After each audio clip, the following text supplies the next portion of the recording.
Sa huli, bumuelta ang senadora laban kay Pangulong Duterte na nasa likod umano ng lahat ng panggigipit sa kanya.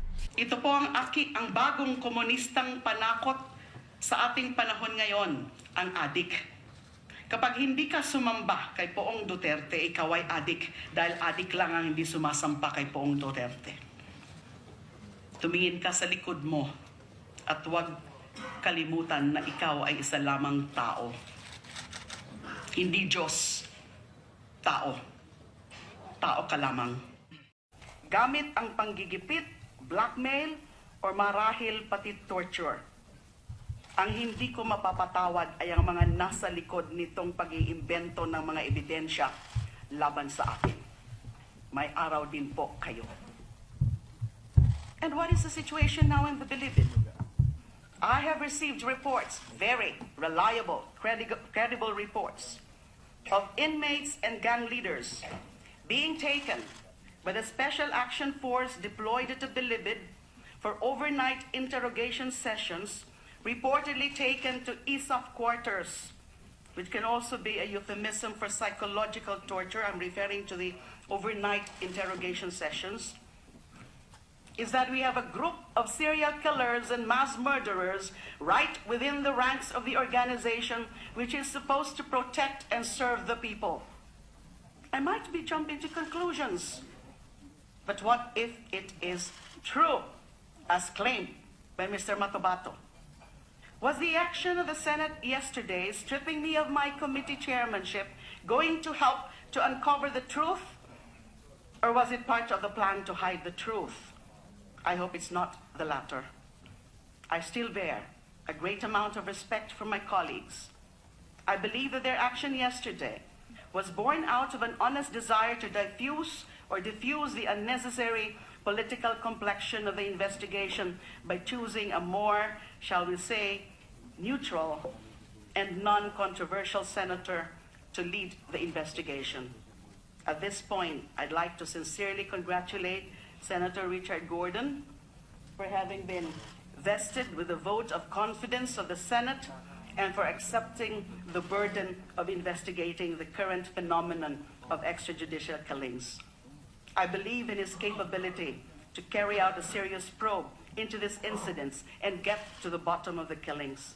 I watched his career as a senator several terms, and I am convinced that he possesses the integrity and the courage not to be cowed by the executive and act as a mere lackey of Malacanang. I believe that he is also capable of exercising that impartiality that Senator Cayetano has repeatedly drilled into our heads that I'm not capable of.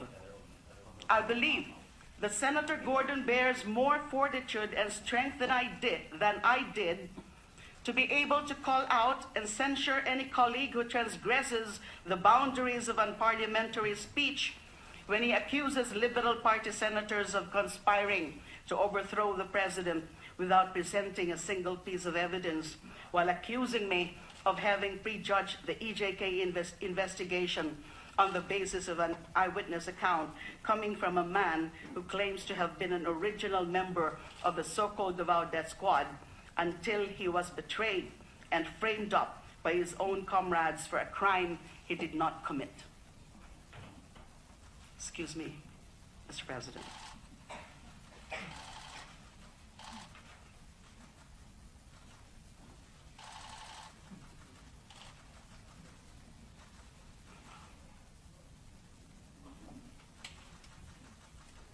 I am fervently convinced that with his experience and no-nonsense personality, Senator Gordon will be more able to throw out any attempt to badger, harangue, abuse, or otherwise malign a witness by misleading and forcing him to admit that the reason he is testifying is because he was recruited by the senators of the Liberal Party to trigger the ouster of the president and to put in Malacanang Vice President Leni Robredo, whom the witness admitted he barely knows.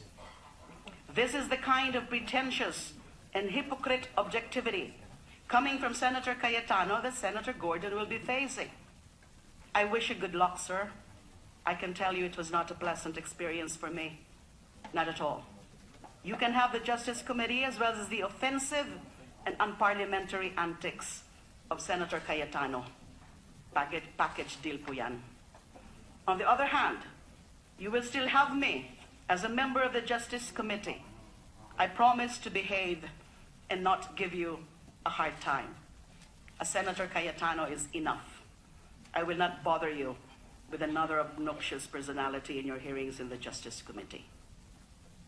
May nakausap po akong taxi driver noong isang araw.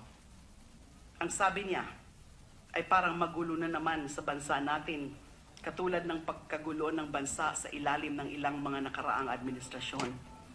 Patayan dito, bombahan doon, mga bangkay na naglipana sa daan, mga barilan na mga riding in tandem, mga abuso ng mga kapulisan sa mga pag-raid at pagtukhang sa mga urban poor areas, etc. etc. Sa totoo lang po, wala akong nakausap na taxi driver. Ginaya ko lang po ang estilo ng pagkwento ni Senator Cayetano para patunayan niya na ang Pilipinas ay kasing safe na ng bansang Singapore. Sa totoo lang po, medyo nabilaukan ako sa sinabi na yon ni Senator Cayetano kahit nandoon na ako sa katahimikan ng aking opisina kahapon. Kasing tahimik at kasing ligtas na raw tayo katulad ng Singapore. Hindi pa po ako nakapunta sa Singapore. Pero kung kasing tahimik ng Singapore ang Pilipinas, kailangan din bang may bumubulagta na mahigit 30 tao kada araw sa Singapore para sila ay maging ligtas? Kailan din ba nilang magtokhang para malipo lang mga mapanganig ng mga pusher at adik at malinis ang mga komunidad ng masasamang elemento? Kailangan ba nilang padanakin ang dugo sa kanilang mga kalsada upang mapanatag ang mga tao na may ginagawa ang gobyerno para mapuksa ang kriminalidad? Kailangan din bang may mamatay na 4 o 5 taong gulang na Singaporean sa kamay ng mga vigilante dahil ang lolo o tatay nila ay mga markadong pusher o adik? O ibang pamamaraan ba ang ginawa ng Singapore para mapanalig ang tao sa respeto, sa kaayusan at sa paghahari ng batas? Ang pamamaraan ng patayan para magkaroon ng katahimikan ay magdudulot lang ng katahimikan ng sementeryo. Papunta na po tayo doon dahil unti-unti nang pinupuno ng administrasyong ito ang ating mga sementeryo sa kanilang pagkibit balikat kung hindi man tahasang pag-engganyo sa isang marahas na landas tungo sa pagpuksa ng literal sa mga kriminal. The point is, Senator Cayetano wants to impress upon us the Singapore-like safety of our communities in the middle of all these killings with anecdotes. His proof that we are safe consists of anecdotal taxi driver stories. In the meantime, his president has just declared a state of national emergency due to the existence of lawless violence. For the first time since the eve of the declaration of martial law, 44 years ago to the day today, the country has not come close to such an admission by the state that it is incapable of enforcing order in society, that the president has to resort to his extraordinary commander-in-chief powers under the Constitution in order to maintain public safety, peace, and order. So are we in a state of safety, as claimed by Senator Cayetano, or are we in a state of lawlessness, as declared by the President? Safe lawlessness or lawless safety? Ang tawag po doon sa salitang Ingles ay oxymoron, with emphasis on moron. Senator Cayetano's anecdotes will not pass any known academic standard to prove his proposed thesis that our countrymen feel safe. I, for one, do not feel safe.